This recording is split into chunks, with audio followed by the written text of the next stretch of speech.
He spoke several times about your 5-year-old son who has autism.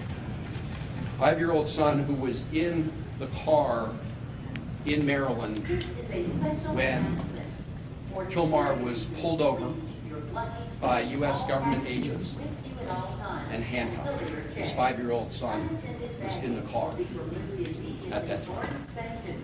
He told me that he was taken to Baltimore first. I assume that was the Baltimore Detention Center.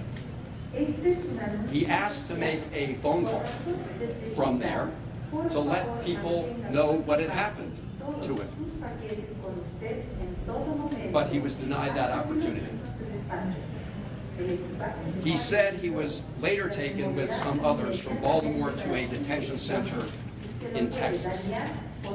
And some point thereafter, I don't know whether it was a period of hours or days, he was handcuffed, shackled, and put on a plane along with some others where they couldn't see out of the windows. There was no way to see where they were going in the plane. They didn't know for sure where they were going. They landed in El Salvador, and he was taken to CCOT prison.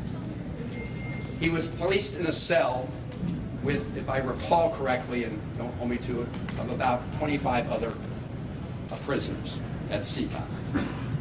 He said he was not afraid of the other prisoners in his immediate cell, but that he was traumatized by being at CCOT and fearful of many of the prisoners in other cell blocks who called out to him and taunted him in various ways.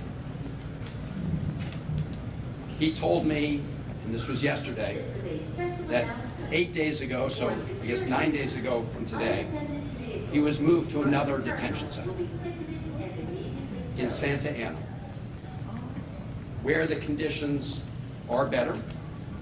But he said despite the better conditions, he still has no access to any news from the outside world and no ability to communicate with anybody in the outside world.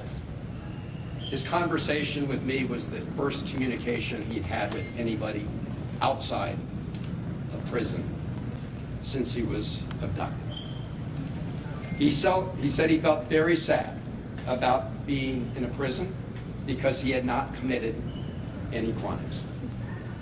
When I asked him what was the one thing he would ask for in addition to his freedom, he said he wanted to talk to his wife, Jennifer. I told him I would work very hard to make that happen. I told him that in addition to his family, that all of you who are here today were fighting to bring him home.